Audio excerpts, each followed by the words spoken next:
Falando Nisso de hoje, nesse canal YouTube, com uma pergunta histórica de alta densidade para aqueles que praticam, estão em formação, estão em treinamento, estão em supervisão, estão em vias de autorizar seu desejo de analista. Pergunta de Gabriel Marcial. Dunker, poderia falar sobre a análise didática, a diferença dela com a análise comum? Bom, essa é uma questão bastante explosiva. Ela atravessou toda a história da psicanálise como um problema, e muitos dizem que é um problema que assim tem tratamento, mas não tem solução. No começo, o Freud não tinha uma preocupação em regulamentar, em discriminar quem que poderia assim praticar a psicanálise, e ele transmitia a psicanálise com os seus pacientes, com os seus amigos na Sociedade Psicanalítica de Viena,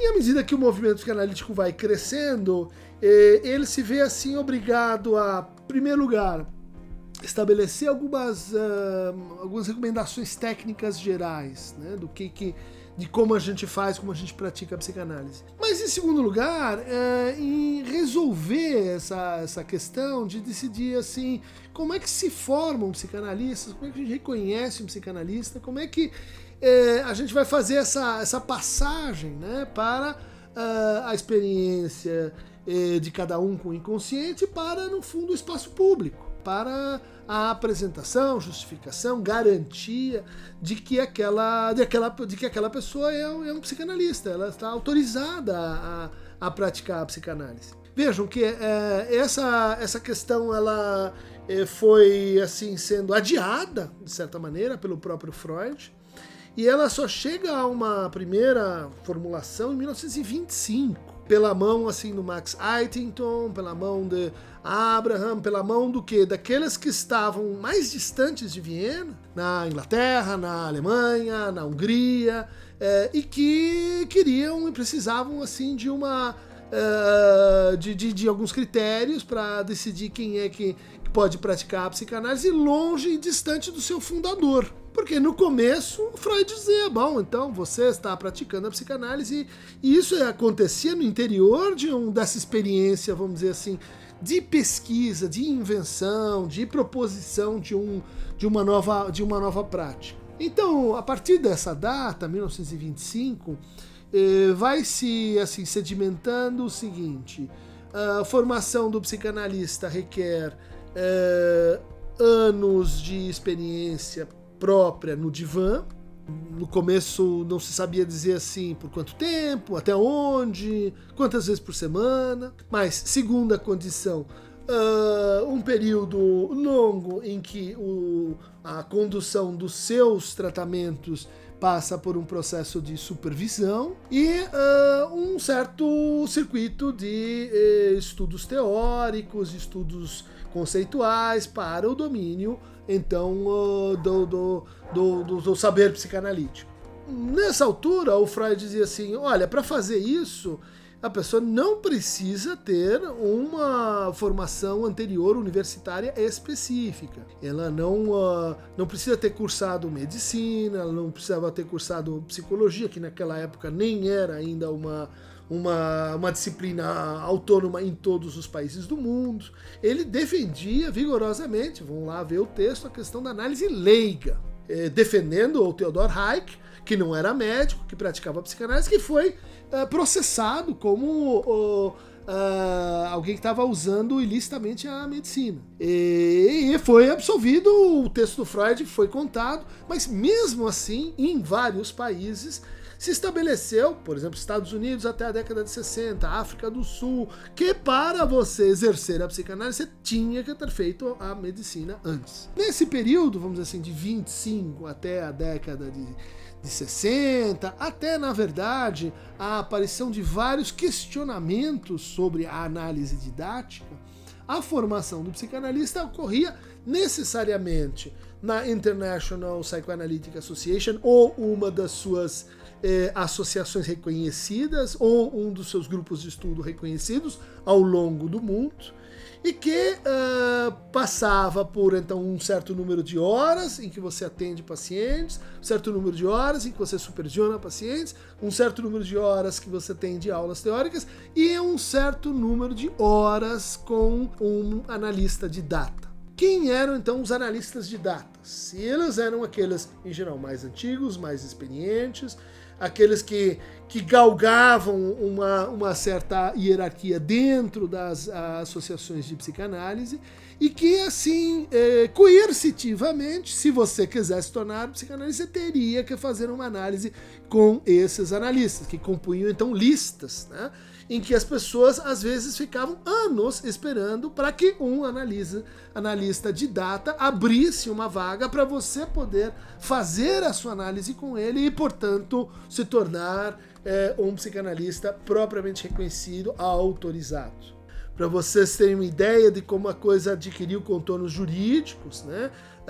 Ernest Jones patenteou a expressão psycho-analysis como um método de uso exclusivo de prerrogativa da British Psychoanalytic Association. A análise didática, então, entrando mais a fundo, ela implicaria uma modificação importante, que era a convivência do analisante com o analista. Esse era o primeiro ponto de pauta, porque você já escolhia o seu analista porque frequentava a sociedade de psicanálise. E a sua análise didática muitas vezes não começava logo no início da sua formação. E mais, muitas vezes você fazia uma psicoterapia, fazia uma análise com um analista que não era de data, e isso não era suficiente para marcar, então, a tua formação. Na análise didática, se entende assim que, além das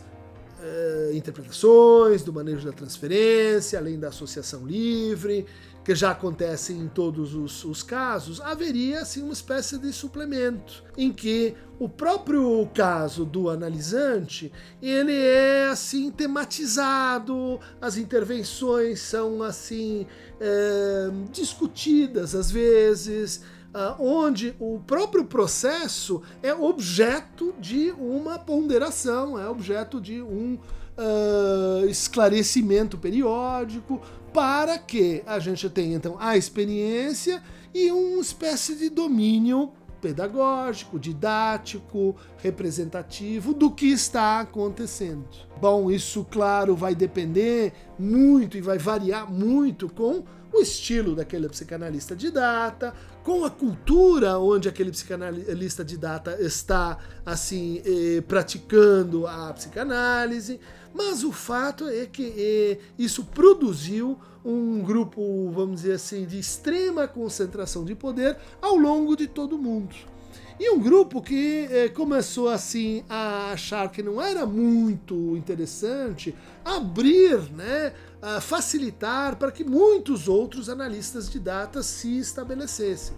Isso gerou uma tensão, isso gerou um movimento para que, vamos dizer assim, as pessoas demandando análises didáticas, e as análises didáticas mais ou menos assim reduzidas àquele grupo de analistas que acabavam cobrando mais e mais e mais.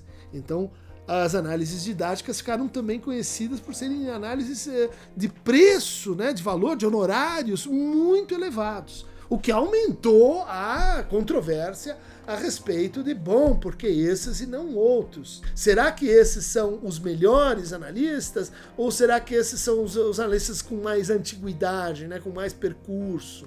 Será que, de fato, esses são os melhores analistas? Ou são aqueles que galgaram posições de poder dentro da instituição, das associações, das sociedades de psicanálise? Então aí, nos anos 60, nos anos 70, começam a acontecer casos problemáticos. Por exemplo, aqui no Brasil, o caso de Amilcar Lobo, que era um candidato a psicanalista, que fazia análise com um psicanalista de data, chamado Leão, e Amilcar Lobo fazia também o seu estágio militar, né, naquele momento.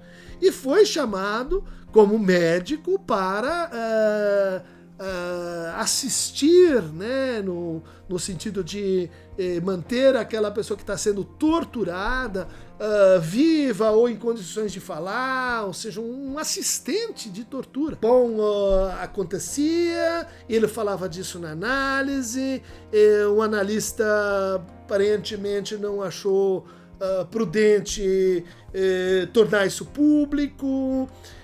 Um grupo de argentinos que já tinha uma discussão crítica em relação à instituição psicanalítica, ao seu fechamento em torno do hiperpoder dos didatas, né? O grupo Plataforma, liderado por Marie Langer, a partir de uma denúncia, né, de Helena Bessermann Viana, a psicanalista brasileira, levam isso para o caso, né, para o encontro mundial na Suíça, e aí então começa, é um exemplo, né, de um questionamento do excesso de poder ligado a essa maneira de organizar as coisas dentro das associações psicanalíticas. Desse ponto de vista, ficou claro, né, a análise comum pode ser feita com qualquer psicanalista, com qualquer algum que se autorize como tal, como psicoterapeuta, mas a análise verdadeira, né, a análise aquela que legitima para a prática, só podia ser feita dentro de instituições e com essa cláusula do analista de data. Bom, Lacan se indispõe desde o início com esse processo. Ele era presidente do Comitê de Técnica da Sociedade Psicanalítica de Paris,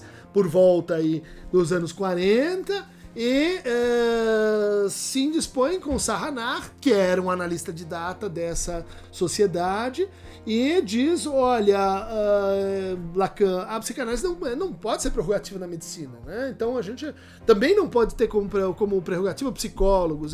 A formação como analista é uma coisa à parte, é uma coisa que depende assim, das regras aqui constituídas. E, bom, Lacan acaba saindo dessa sociedade, tem toda uma problemática de se é readmitido ou não, em Estocolmo 63, então vem uma diretiva de que Lacan e Doutor estariam fora, porque eles não seguiam, então, parâmetros adequados, né, de transmissão da psicanálise. Entre eles, quais eram? Sessões com tempo variáveis, sessões de tempo variável, e convivência analisante-analista. Né? Os seminários da Lacan eram abertos, os analistas frequentavam, ele tinha assim, essa proximidade demasiada. E mais, como analista de data, ele recebia muitos analisantes, porque fazia sessões também de tempo variável, e isso indispôs outros analistas de datas contra ele.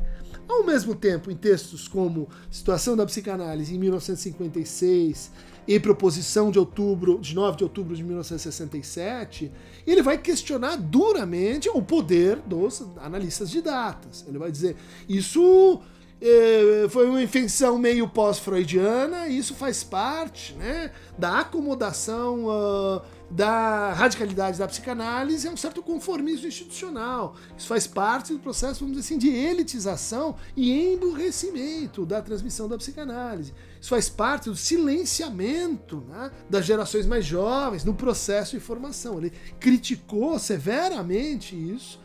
Em oposição, então, à prerrogativa da psicanálise didática, ele dizia, não há diferença entre a análise didática e a análise. Né? A análise é análise. Aliás, essa é a definição que ele dá. Psicanálise é todo e qualquer tratamento conduzido por um psicanalista. O que só adensa ainda mais a questão de saber quem é que é psicanalista. Como é que faz para se tornar psicanalista. Vem então essa tese bastante revolucionária, né, de que o psicanalista ele só se autoriza de si mesmo, né, e de mais alguns outros na sua análise. Então a sua análise seria assim o ponto fundamental, né, de sua autorização dentro da transferência, dentro da transmissão que cada analista faz do seu desejo para outros analisantes. E toda análise levada a seu termo, e aí nós vamos discutir o que é o final de análise. Toda análise levada a seu termo produz um psicanalista. Tá, mais à frente, isso vai fazer parte de uma proposta, vamos dizer assim, de um outro tipo de instituição. não uma instituição genealógica, né, baseada num poder transmitido, vamos dizer assim, familiarmente, de Freud para seus discípulos diretos e assim por diante, mas esse modelo que ele inventou de escola de psicanálise. Por isso é a proposição de outubro de 1967 sobre o analista de escola. Nessa proposição ele vai então falar que a formação do psicanalista deve envolver um conjunto de condições. Por exemplo, ela deve ser garantida por uma escola. Por exemplo, essa escola deve ser composta por um órgão de base que são os cartéis. Então, os cartéis, vejam só, né? Eles são um órgão de base, mas eles não são um órgão incluído completamente na escola. Elas podem ser formadas por pessoas que não pertencem, que não são membros, né? Muitos cartéis são assim, né? Gente que tem um interesse pela psicanálise, 4 se escolhem livremente, escolhem um mais um declara isso para uma escola de psicanálise e depois, de tempos em tempos, há uma permutação entre os cartéis, de tal forma que também os órgãos de direção da escola funcionassem como cartéis. O que o Lacan queria com isso? Né? Distribuição de poder, né? Transformação dos lugares. Daí ele propunha também que a gente pode fazer a crítica permanente da escola a partir de um novo tipo de analista. Como você diz aí na pergunta, analistas de datas e analistas comuns, não de datas. O Lacan propõe dividir as coisas em outros 3 termos, que ele chama de os praticantes. E a gente pode dizer, bom, um praticante é o clínico em geral, é aquele que leu um pouco de psicanálise, que tem uma afinidade com essa corrente, mas que, bom, não fez uma formação, né, não participou de uma escola, de uma associação, de uma instituição que estaria regida por essas condições. Mas então, além do analista praticante, a gente teria o analista membro de escola, que é aquele assim mais reconhecido socialmente, aquele que um pouco herda o papel do analista de dados, mas a análise com ele não é prerrogativa para nada. A não ser pelo fato de que no final das análises os AMEs, os analistas membros de escola, né, indicam passadores para a experiência do passe, que é outra condição aqui da escola do Lacan. Então, a gente tem os praticantes, os membros de escola e os AEs, né? Os analistas de escola, que tem uma dupla função, né? Transmitir a sua experiência no divã, para que outros possam se beneficiar disso, para que possa avançar a pesquisa sobre a psicanálise, né? Então a gente tem aí um tipo de casuística, né, discutida, casos que são apresentados, são pensados, e também uma função de, vamos dizer assim, crítica das práticas dentro da escola, ou seja, crítica do poder. Para alguns, esse modelo bastante discutido, porque tem gente que diz assim, não, mas no fim da vida o Lacan diz que isso não deu certo, ele dissolveu essa escola, fez outra, então tá valendo a outra, valia a primeira. O que é que realmente define então esse sistema de formação e transmissão da psicanálise, pelo qual a gente vai ter novos analistas no mundo. Bom, essa controvérsia continua aberta, mas de toda forma, para a tradição lacaniana, a figura do analista de data, ela se dissolveu, ela não existe mais, né, como tal, e nem mesmo essa exigência de que você tem que fazer análise com este ou aquele para que a sua análise seja, vamos dizer assim, que dessa análise venha uma nomeação como analista de escola. Isso é muito interessante porque forma então um conceito de escola que é poroso, né, que envolve também a sua exterioridade, envolve também a sociedade civil, envolve também o fato que não é só uma instituição, né, hoje, que define o que é a psicanálise, mas também comunidades pelo mundo que se organizam para promover o estudo, a pesquisa, a transmissão do desejo de Freud. Então, analisantes, analistas, clínicos, psicoterapeutas, xamãs e companhia, quem quiser receber mais conteúdos sobre análise, formação do psicanalista, clique aqui em Aqueronta Movebo, né? informação é uma travessia, como dizia lá o Guimarães Rosa, né? Uma terceira margem do rio, uma travessia que envolve, assim, experiência com o tempo, experiência da passagem, experiência da palavra com o inconsciente. É isso aí, gente. Por hoje é só.